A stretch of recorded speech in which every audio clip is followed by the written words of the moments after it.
নমস্কার। আমরা উপস্থিত হয়েছি শ্রীমৎ স্বামী পরমানন্দ মহারাজজির জীবন ও বাণী সংক্রান্ত আরও একটি নতুন ভিডিও নিয়ে। সল্ট লেকে ডক্টর শৈলেন দত্তের বাড়িতে মহারাজ উপস্থিত হয়েছেন। দিনটি হচ্ছে 7 জুন রবিবার 1992 সাল। বহু ভক্তের সমাগমে বৈঠকখানা যেন গমগম করছে। সেখানে তিল ধারণের জায়গা নেই। একখানি সোফায় গুরুজি বিরাজ করছেন। সামনে ছোট্ট একটি সুন্দর টেবিল, সেখানে জল, অ্যাস্ট্রে, তোয়ালে ইত্যাদি রাখা হয়েছে। এবার শ্রীমৎ স্বামী বলতে শুরু করলেন, যার তরে তোর প্রাণ কাঁদে সেই তো তোর ভগবান। তাকে ডাকলে ভালো লাগে, সেটা ভালো। তাকে না ডেকে পাওয়া যায় না, আরো ভালো। তার জন্য হৃদয় নিংড়ানোর ন্যায় বেদনা বোধ করে, তাহলে ঠিক ঠিক ভালোবাসা। এই সময় একজন জিজ্ঞাসা করলেন, বাবা, জ্ঞান ও ভক্তির মধ্যে কোনটি শ্রেষ্ঠ? এবার শ্রীমৎ স্বামী বললেন, জ্ঞান, ভক্তি ও প্রেম একই। জ্ঞানের যে জ্ঞান, তা তো তারই দেওয়া, অর্থাৎ ঈশ্বরের দেওয়াই জ্ঞান। ভক্তের যে ভক্তি, সেটাও তারই দেওয়া। আর প্রেমীর যে প্রেম, সেও তো ঈশ্বরেরই দেওয়া, তার প্রতি প্রেম। এবার আরেকজন জিজ্ঞাসা করছেন, বাবা, ঐশ্বর্য বড় না মাধুর্য বড়? শ্রীমৎ স্বামী বললেন, কোন ঐশ্বর্য?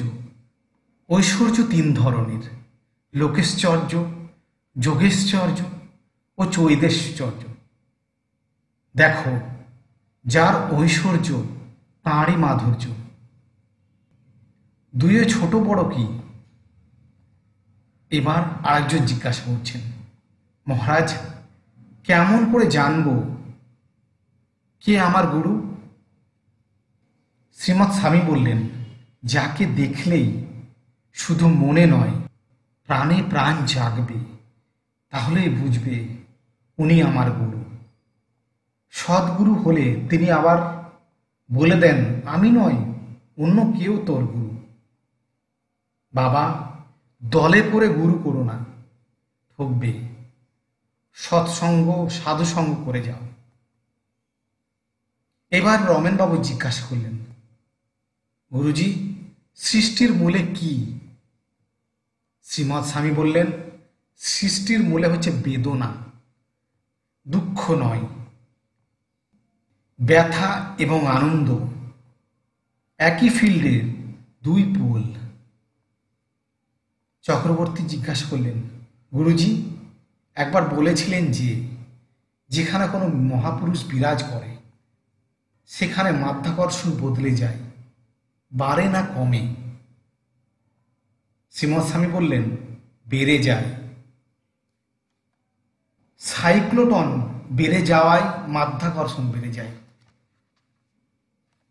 বনগ্রামের উপর দিয়ে যদি কোনো যোগী আকাশপথে গেলে তিনি বুঝতে পারবেন এখানে একজন মহাপুরুষ রয়েছেন। এই সময় একজন দর্শনার্থী উঠে প্রণাম করে জিজ্ঞাসা করলেন, বাবা, সংসারী আর সন্ন্যাসীর ভিন্নতা কোথায়? শ্রীমৎ স্বামী বললেন, সবাই সংসারে, কেবল লাইফস্টাইল আলাদা। আহার, বিহার, বস্ত্রে হচ্ছে ভিন্নতা। সেই দর্শনার্থী আবার জিজ্ঞাসা করলেন, বাবা, শান্তি কি করে পাব? শ্রীমৎ স্বামী বলছেন, স্বভাবে থেকে শান্তি লাভ করো, আর স্বরূপকে জেনে আনন্দ লাভ করো। এই সময় আরো একজন দর্শনার্থী জিজ্ঞাসা করলেন, মহারাজ, নারী পুরুষের সমান উন্নতি হোক, এটাই তো কাম্য, তাই না? শ্রীমৎ স্বামী বলছেন, আমি চাই নারী নারীর মতো হোক। সে নিজেকে পুরুষের মনের মতো করে গড়ে তুলবে কেন? সে সময় ত্যাগীর, শ্রীযুক্ত কৈলাস ত্যাগীর ছেলের বউ MA BT করে আমার সামনে এনে এমনভাবে দাঁড় করালো যেন কলা বউ।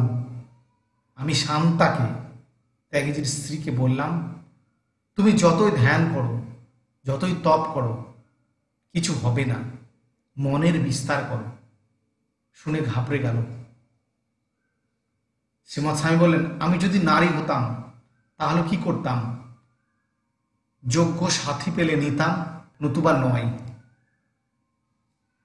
এবার একজন জিজ্ঞাসা করছেন, মহারাজ আপনি কি পুরুষকে ঘৃণা করেন?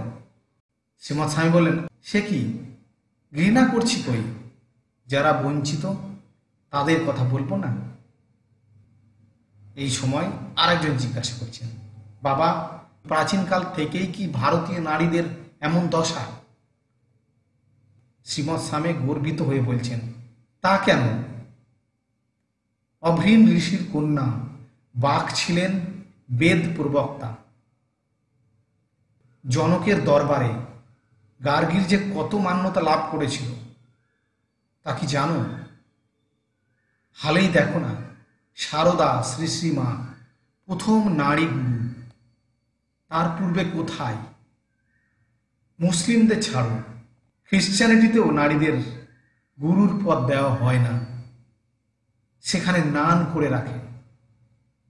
বিশপ, আর্চ বিশপ কোথায়? এবার একজন জিজ্ঞাসা করলেন, মহারাজ মাদার টেরেসা? শ্রীমৎ স্বামী বললেন, না, তিনিও দীক্ষা দিতে পারেন না, চার্চ থেকে ফাদার এসে তা করেন। এই বলে শ্রীমৎ স্বামী থামলেন। ভিডিওটি আজকের মতো এখানে শেষ করছি। ভিডিওটি ভালো লাগলে ভিডিওটি অবশ্যই লাইক করুন এবং শেয়ার করুন। এখনও যদি চ্যানেলে সাবস্ক্রাইব না করে থাকেন অবশ্যই আমার চ্যানেলটি সাবস্ক্রাইব করুন এবং পাশে থাকা বেল আইকনটি ক্লিক করুন। ধন্যবাদ।